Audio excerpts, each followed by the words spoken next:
Hey guys, welcome to my videos.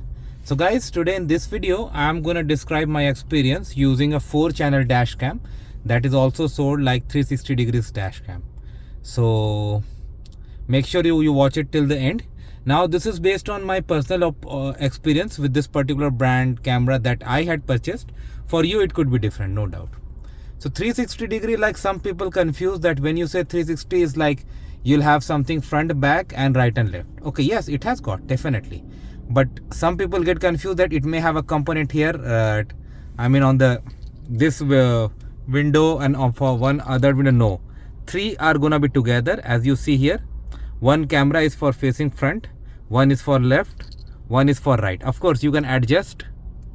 Okay, as you can see it adjusts, and if you rotate it fully you can even show it like interior of your car if you wanna do that. But no, I don't want to record interior. Instead I'm focusing on this side of my window so that it covers.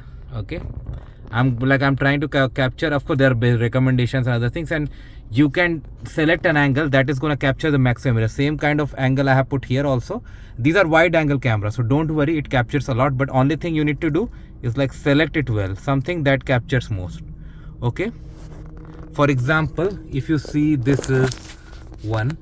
Okay, so here is my seat and here is my right side window.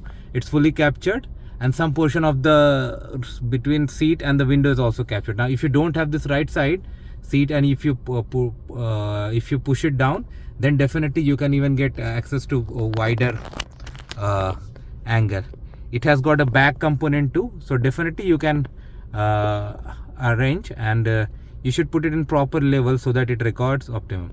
So overall, coming to my experience for this particular brand, I'm really finding it good. And the thing is that it's going for 360 degree, but the most convenient part with this is like, okay, yeah, this is also a Wi-Fi enabled dash cam too. So what it does is, like, when I say Wi-Fi, let me tell you what does it mean. Like, it has got its own Wi-Fi that you can connect your phone with. For me, there's an app that is required, so using that you can access the video files that are being recorded, and you can download to your phone. So the biggest advantage is, if I want to transfer the files from camera to my phone, I don't have to take the memory card out. Okay, I can do it using this using the Wi-Fi that is provided in built. Okay, as you can see, it's written here, the Wi-Fi message. I need to press the OK button long in order to turn it on, and then using the app I can access the video files and any other file that is stored, and I can download them right on my mobile. So this is good for like quick transfer. You don't have to, and it also helps you to periodically check, even if you don't have any intention of using the files that you record. But yeah, like eventually you can check it, or sometimes you can check it that if it is really recording well or not, or if you have to make any adjustment. All these things you can definitely check with this kind of high high quality cameras.